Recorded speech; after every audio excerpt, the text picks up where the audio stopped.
అమ్మా అయ్యో అమ్మోయ్ అమ్మా అబ్బా. అవును ఏంటండి గొడవ? ఏం లేదులే. ఏం లేదంటారేంటండి? ఓ అరిచేసుకుంటున్నారు. ఏం లేదని చెప్పానుగా. అదే మరి మీ దగ్గర వచ్చింది. ఓ రోడ్డు మీద అరిచేసుకుంటున్నారు పిచ్చోళ్ళగా. ఏమీ లేదంటున్నారు. అదే నువ్వు కారులో ఉన్నావు కదా, మేము 2 కాఫీ ఆర్డర్ ఇచ్చాం అక్కడ. సుబ్బారావు గారికి ఒకటి, నాకు ఒకటి. సరే మేము ఇచ్చాం, ఇచ్చి పావుగంట అయింది. అలాగే ముష్టోళ్ళలాగా నుంచుని ఉన్నాం. వాడు లోపల, మేము బయట. ఈ లోపుని తెచ్చిస్తాడు కదా అంటే పావుగంట తర్వాత ఆ 2 కాఫీలు తెచ్చి ఇంకోటికి ఇచ్చాడు. వెంటనే సుబ్బారావు గారికి బీపీ రేజ్ అయింది. అబోయ్, వీరభద్రుడు సంబరంలో పోనుకోవచ్చినట్టే ఊగిపోతున్నాడు. ఆ ఊగిపోయాన్ని ఇంకా ఊగిపోనిస్తే ఏమైపోతుందో ఆయన ఆరోగ్యం అనేసి నేనేమో సముదాయిస్తున్నాను, సంభాళిస్తున్నాను, వింటలేదు. ఆ పక్కనేమో మీరు కాదండి వాళ్ళు ముందు ఇచ్చారు అని వాడు అంటున్నాడు. వాడు పోనీ ఆగచ్చు కదా, సరేనండి మీకు ఇస్తానని అంటలేదు. ఈయన తగ్గట్లేదు, వాడు తగ్గట్లేదు. మధ్యలో నేనే తగ్గి ఇటు అటు కూడా సంధి ప్రయత్నాలు చేస్తున్నాను. ఓ పక్కన ఈయనకి ఎక్కడ కోపం వస్తుందో అని దిక్కుమాల భయం నాకు. ఇంకో పక్క ఏమో వాళ్ళు ఎక్కడ ఎదురు తిరుగుతారో అని ఇంకో భయం.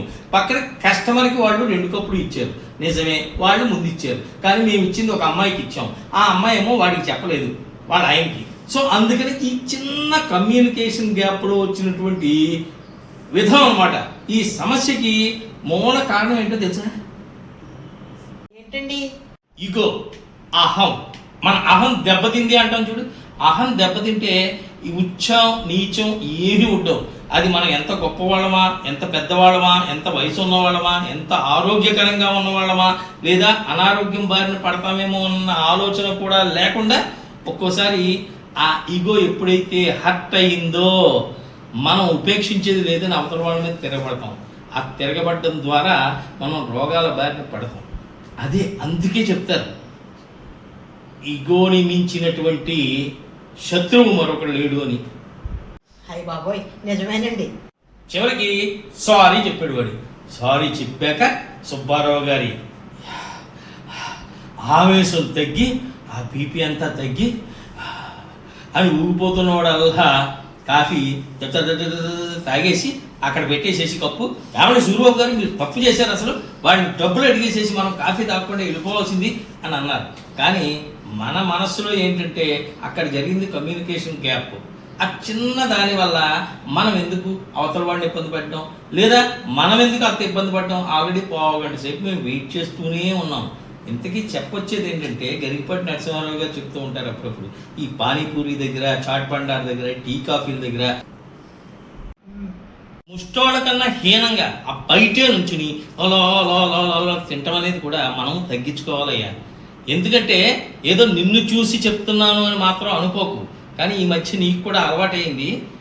అందుకని అది తగ్గించమంటున్నాను. రోడ్డు మీద స్ట్రీట్ ఫుడ్ హానికరం, ఆరోగ్యకరం కాదు. ఇంటికి వచ్చి అదే సుబ్బారావు గారిని ఇంటికి రమ్మని మనం పిలిచి ఫిల్టర్ కాఫీ ఇచ్చుంటే ఇంత గొడవ అయ్యేది కాదు కదా. పైగా ఆయన ఆరోగ్యం ఎక్కడ దెబ్బతింటుందో, ఏమైపోతాడో అని ఒకటే భయం నాకు. దేవుడి దయ వల్ల ఏమీ అవ్వకుండా తిరిగి వచ్చాం. ఏంటది తిరిగి నా మీదకి వచ్చిందేంటి అసలు? అదేనయ్యా, ఇగో ఎప్పుడు కూడా హ్యాపీగా ఉండాలి అంటే బీపీ తెచ్చుకోకూడదు. మనం ఇగో హర్ట్ అయిపోయినట్టు బాధపడితే అది ఎంతటి దుష్పరిణామాలకైనా దారితీస్తుంది. అదే రోడ్ల మీద అడ్డమైన గడ్లు, పానీపూరీలు, చాట్లు అన్ని తింటారు. మీరు తినేది, నేను కాదు. సర్లే అవయ్యా, నేనే తినేది. ఇప్పుడు ఏమైంది? ఓ రెచ్చిపోయేంత అవసరమే ఉంది నీకు. అదే మరి ఇగో హర్ట్ అవడం అంటేను. బాబోయ్, ఇంకా సేపు ఏమన్నా రెచ్చగొడితే రెచ్చిపోయి భద్రకాడిలాగా ఆయన ఊగిపోయినట్టే ఈవిడ ఊగిపోయి ఏం పరిణామాలకు దారితీస్తుందో. సర్లే, ఇంకో వాడు చెప్పినట్టే ఆయనకి నీకు నేను చెప్తున్నాను, సారీ సారీ సారీ. అమ్మయ్య, అలా రండి దారికి.